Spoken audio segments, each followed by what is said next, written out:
Estamos de regreso, amigos. Gracias por continuar con nosotros. Y bien, Panamá crece económicamente y realmente este desarrollo, este crecimiento no llega a todos por igual. 1 de cada 3 niños, niñas y adolescentes, pues según el informe reciente de pobreza, pues denota que están con carencias y que esto obviamente impacta directamente su desarrollo. Vamos a poner en perspectiva este tema tan interesante, sí, así. De la mano de la licenciada Marcova Concepción, exministra del MIDES, ex embajadora de Panamá ante la ONU y economista. Licenciada, qué gusto tenerla aquí, de verdad. Para mí es un placer tenerla aquí para que podamos conocer, ver el panorama, porque recientemente hay un informe de pobreza infantil que se elaboró por organismos internacionales, pero que también el Estado panameño formó parte, y hay cifras reveladoras e importantes de lo que es la pobreza y cómo estamos nosotros como país. Así que vamos a empezar precisamente con revelar lo que recientemente arroja este informe de pobreza infantil. Bueno, muchísimas gracias, Edna, por este espacio. Este informe es un informe que mide la pobreza monetaria infantil en el país. Importante destacar los datos que arroja: más de 400.000 niños, niñas, adolescentes se encuentran en pobreza general, y más de 200.000 niños y niñas y adolescentes están en pobreza extrema a lo largo y ancho del país. Los datos de crecimiento del país son claros. Panamá crece, pero persiste la situación de pobreza en nuestra niñez. Así es. Y se profundiza muchísimo más en la primera infancia, en ese periodo tan crítico entre 0 y 6 años. Eso es un dato que nos debe llamar poderosamente no solamente la atención, sino la preocupación, porque es una etapa tan determinante en el desarrollo del niño o niña a lo largo de su trayectoria de vida. Es decir, los primeros años de vida es donde se desarrolla el 87% del cerebro de nuestros niños y niñas.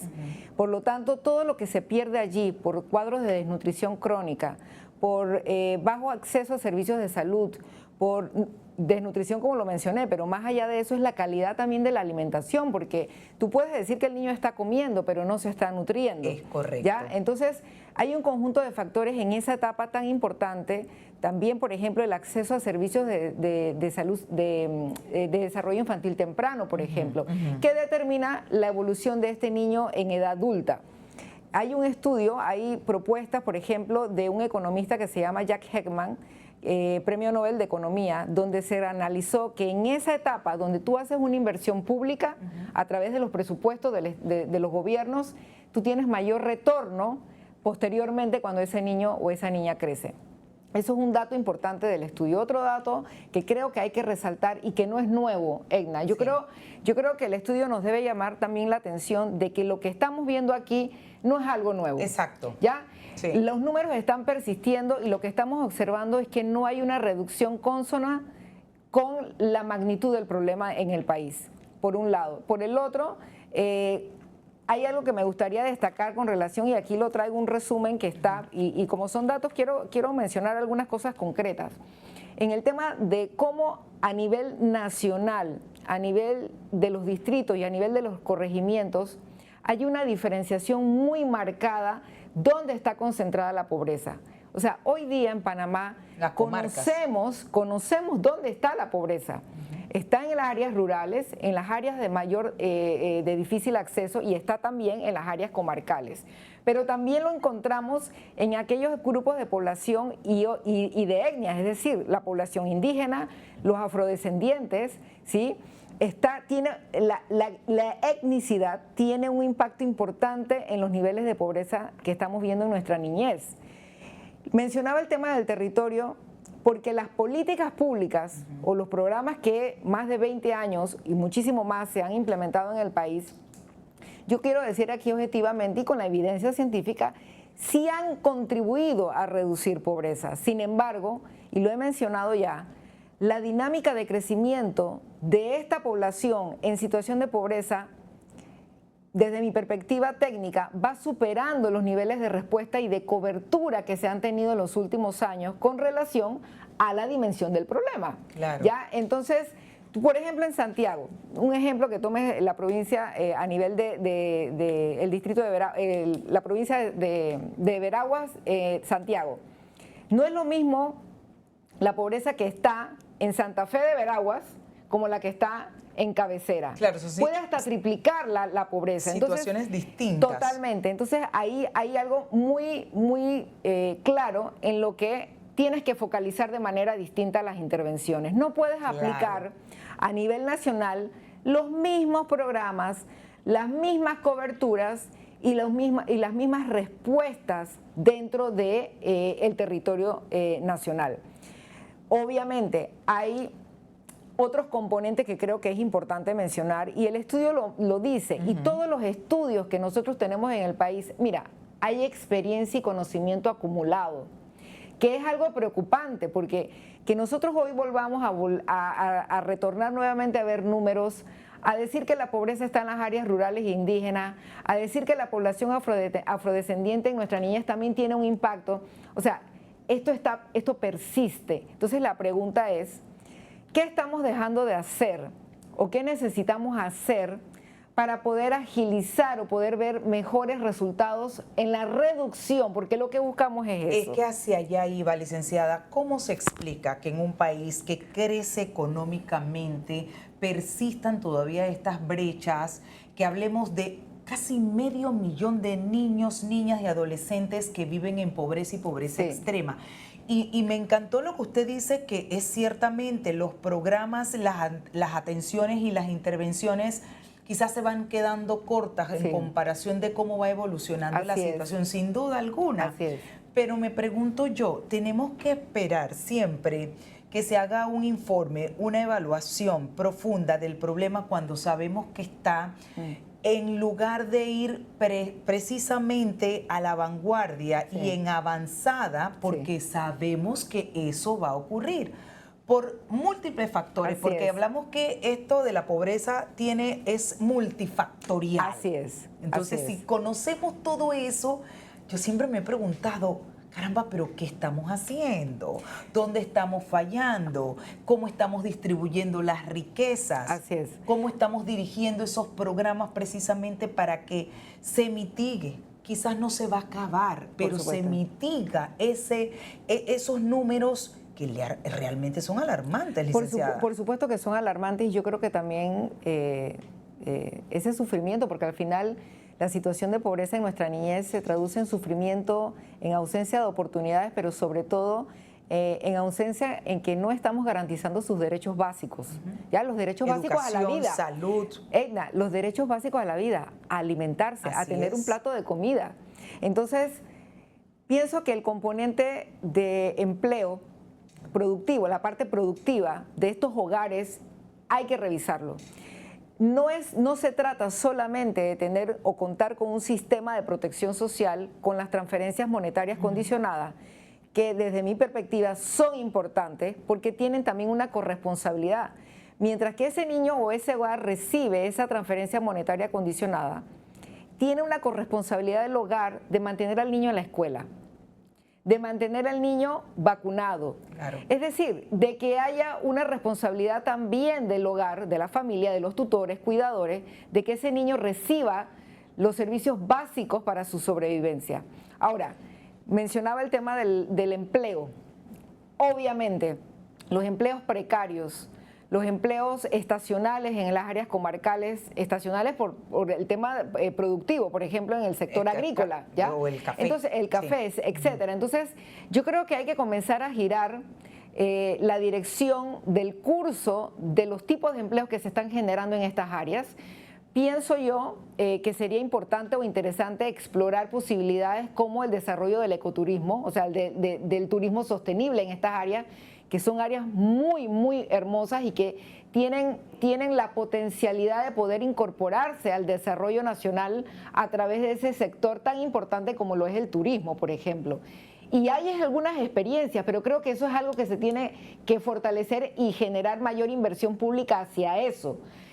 Mira, hay algo que yo creo que preocupa, y es que es el tema también de la migración que el país tiene desde estos lugares hacia las áreas de cabecera y hacia las áreas de provincia de Panamá, porque no encuentran oportunidades allá. Claro. Entonces, yo creo que desde el punto de vista, ese es otro tema, que yo estoy segura que el Ministerio de Economía y Finanzas cuenta con estudios a nivel, desde el enfoque económico, de dónde están los polos de desarrollo y de dónde Así están es. las oportunidades económicas para explorar e implementar, porque mira, no es explorar, bueno, exploramos opciones alternativas, pero yo creo que hay que implementar ya de una manera agresiva respuestas en el sitio y focalizarlo. Mira, como hay un bien dice componente usted, los polos social, de desarrollo, porque el que la así gente es. migre hacia el centro Sí.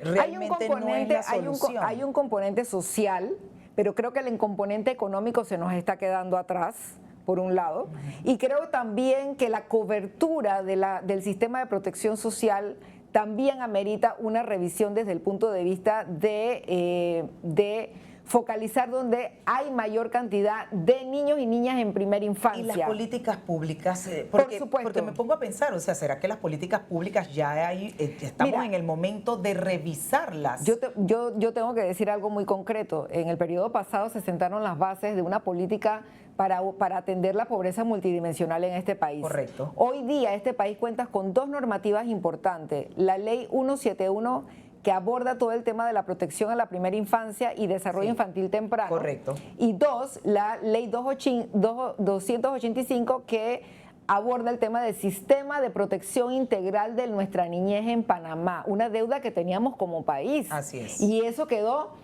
adoptado en este país en el periodo pasado. Ahora, El tema, la pregunta si se implementa. La pregunta es, y quiero mencionar específicamente la 285, es un sistema que tiene que articular todas las instituciones y articular todos los esfuerzos para generar un proceso de coordinación y articulación para dar respuestas, obviamente, empezando con las poblaciones con mayor nivel de vulnerabilidad, como la población que está en situación de pobreza, en este caso nuestra niñez. Pero necesitamos, para implementar nuestras normativas panameñas que tenemos aquí, que son muy amplias y muy exhaustivas y muy claras, Edna, recursos públicos. Necesitamos los presupuestos para estas normativas. Las normativas están, las normativas son muy ambiciosas. Estamos fallando entonces, diría usted, licenciada, en el cumplimiento y precisamente en la articulación. Yo a veces me pongo a pensar que no es tan fácil el tema de la articulación por los egos. Sí. Cuando el ego se impone, difícilmente tú puedes articular porque todo el mundo quiere alar para su espacio, para lo que está haciendo y de una manera egoísta, realmente, y así hay que decirlo, egoísta, sin pensar realmente en el impacto y beneficio de la sociedad, porque cuando tú eres funcionario, tú no puedes pensar en ti, tú tienes que pensar que primero estás para servir y segundo tienes que impactar realmente en la vida de cada ciudadano de este país. Así es. Pero no es lo que estamos viendo. Mira, yo creo que, y lo he abordado ahora que me han compartido estos temas, o sea, compartida la data y que he tenido la oportunidad de conversar sobre este tema en este momento, y yo creo que nosotros tenemos que poner como prioridad en este país nuestra niñez. Claro. Y eso implica llegar a consenso entre todos los sectores y actores políticos del país. Yo creo que si hay algo que no puede generar ningún tipo de discusión que divide el objetivo país, es nuestra niñez. Es decir, yo pienso que esto no es un tema que lo podemos seguir abordando desde una perspectiva. Si ese fuese la perspectiva, porque podríamos reflexionarla si es así, pero tú lo dices muy claro. Yo creo que este es un tema donde la prioridad y el objetivo está muy claro. Tenemos que comenzar a generar otros componentes de respuesta a otra velocidad y redirigir más recursos para nuevos componentes para abordar este fenómeno de la pobreza infantil en el país. Y yo creo que eso no puede pasar, Edna, por un tema ni de egos ni de objetivos divididos. Yo creo que el objetivo país tiene que ser en común. Tiene que ser en común. Y digo algo más, hablamos mucho y escuchamos mucho, Edna, sobre el tema de las listas grises. Sí. Yo creo que la mayor cifra gris que tenemos en el país es decir que podemos seguir teniendo un país que crece, que es positivo porque necesitamos una economía pujante, donde haya inversión, donde se genere empleos dignos, pero también necesitamos comenzar a ver rápidamente algo que no es nuevo. Esto no es nuevo. Para nada. No es nuevo, pero que está persistiendo y que lo que estamos observando es que esto va a seguirse posiblemente en crecimiento, pero también deteriorando la posibilidad de que esas políticas públicas y esos programas articulados, por un lado, salven vidas, por otro lado, permitan un desarrollo integral de nuestra niñez. Y lo sabemos, desde la neurociencia se conoce que lo que tú no generas en los primeros años de vida, en ese cerebro de nuestra infancia, lo pierdes.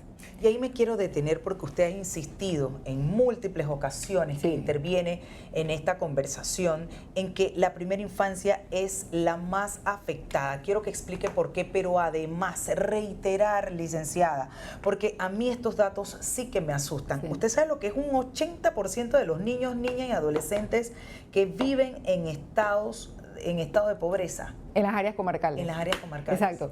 Lo que estamos viendo es una realidad cruda y es una realidad que nos llega y que no es de ahorita, pero que realmente tenemos que tomar medidas urgentes y distintas. Y también lo he planteado. A complejidades como estas, no podemos seguir haciendo lo mismo. Así es. O sea, o reforzamos, o mejoramos, o cambiamos la dirección de los niveles de respuesta, pero también de los niveles de la velocidad de respuesta.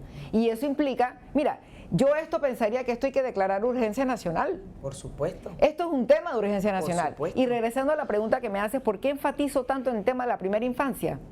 Porque el desarrollo cognitivo, el desarrollo emocional, el desarrollo complejo de ese saber, de ese niño que va creciendo con desnutrición, que va creciendo en el abandono, que va creciendo con hambre, que va creciendo sin tener acceso de servicios de salud adecuados. Así es. No lo podemos recuperar. Le podemos poner curitas, sí, pero eso es una pérdida rotunda y absoluta de ese ser humano. No, y lo he podido ver a lo largo de 20 años en distintos momentos, Edna. Cuando una vez yo le pregunté a una madre indígena en el área comarcal hace 20 años, ¿cuántos meses tiene tu bebé? Y me dice, él tiene 1 año y medio. Y parecía de menos. La imagen de ese niño que no se me olvida nunca es ver a un niño de un bebé de 7 meses. Así es. En peso y talla no correspondía con su edad. ¿Qué implica? Que las células, sus neuronas se van perdiendo porque no tienes forma de alimentarla. Entonces, la pregunta es como país, al país, y cuando digo, y también lo digo, todos somos responsables. Todos tenemos que asumir la responsabilidad de lo que está pasando con nuestra niñez panameña. Y yo creo que todos tenemos también la responsabilidad de seguir hablando de este tema, pero sobre todo de poner, mira, aquí te voy a decir algo que está en el informe, y lo voy a decir textualmente, porque también me llama la atención de que los informes no solamente te dan los diagnósticos, te dicen qué hay que hacer. Es que ahí quiero llegar. Entonces, o sea, ¿qué viene ahora? ¿Qué tenemos que hacer? Porque el problema está planteado, pero ¿cuáles son las soluciones? Bueno, una de las cosas que he mencionado, que plantea acá y que te adiciona algunas cosas que ya te he mencionado. Fortalecer programas de transferencia monetaria con un nivel alto de corresponsabilidad, obviamente, del hogar. Medidas de inclusión económica y productiva para la población adulta. Es decir, necesitamos generar formas de producción, o sea, de economía, generar economía productiva para poder que esos hogares puedan ser en el tiempo sostenible y que ellos puedan generar sus propios ingresos. Claro. Tenemos que invertir en servicios multisectoriales para la niñez en áreas con mayor concentración de pobreza.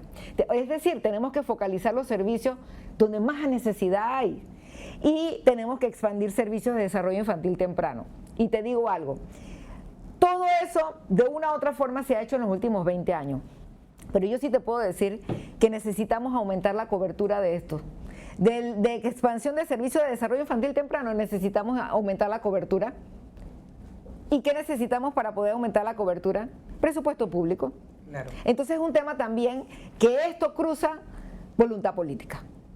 Wow. Voluntad política es la palabra clave para decir el Ministerio de Economía y Finanzas va a destinar con prioridad recursos de nuestro presupuesto para inmediatamente atender esto. ¿Dónde ponemos las prioridades? Mira, y lo he mencionado, no tengo mascota, pero la pregunta es, o la pregunta que nos hagamos todos como sociedad, ¿qué es más ¿es importante? más importante hacer una infraestructura, por ejemplo, otro hospital del niño a nivel de las provincias de Chiriquí, Boca del Toro y Veraguas, que cruza 3 provincias con área comarcal, o hacer un hospital de mascotas? Yo siempre lo recalco, donde nosotros ponemos los recursos, estamos poniendo la prioridad país. Otra cosa que quiero resaltar, no vamos a resolver en 5 años la pobreza. Eso es claro. Pero por lo menos pero se sí avanza. podemos avanzar. Claro, se avanza. Sí podemos avanzar y que ojalá en los próximos años, cuando sigamos compartiendo y reflexionando y actuando y generando respuestas para resolver este problema, nosotros podamos decir que ya no tenemos casi 500.000 de niños y niñas en pobreza en este país, sino que hemos reducido 150.000 o 200.000 niños de pobreza en este país. Yo creo que hacia allá tiene que ir la conversación. Y no sé si el informe y ese diagnóstico o diagnosis pudo determinar cuántos niños, niñas y adolescentes mueren por desnutrición, que es aún mucho más grave. Porque me imagino que en las comarcas y en áreas rurales, así como existe la pobreza y la pobreza extrema, sin duda hay niños que mueren. Por supuesto. Bueno, y la pregunta sería, el informe no lo aborda, creo que hay otros informes que abordan el tema de la mortalidad producto de la desnutrición. Sin embargo, lo que tú pierdes en una desnutrición crónica de un niño en el área comarcal, lo perdiste. Así es. Reflexión final, licenciada. Yo creo que la reflexión debe ir en torno a que todos somos responsables de lo que está ocurriendo con nuestra niñez en este país. Creo que el objetivo país también tiene que ser, indistintamente de quién está como tomadores de decisiones en Panamá, yo creo que tenemos que llegar a un consenso de todos los sectores y actores políticos para poner esto como prioridad en la agenda pública del país. ¿Y qué implica esto? De que cada quinquenio, esto no puede ser un tema que simplemente cambie a otra prioridad.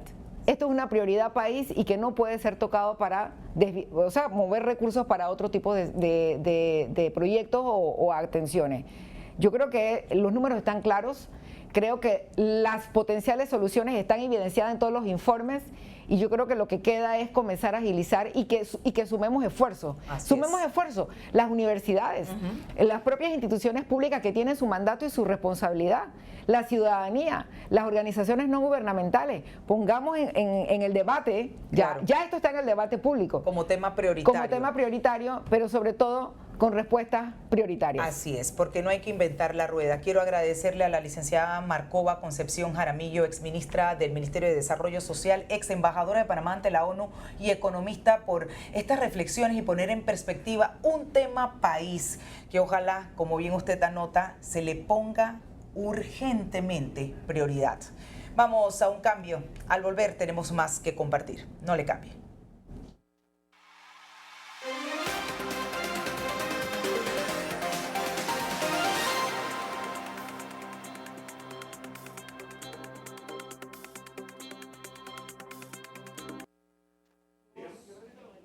Hola, doctor. Vengo al bate. Ya yo le dije. A rematar ahí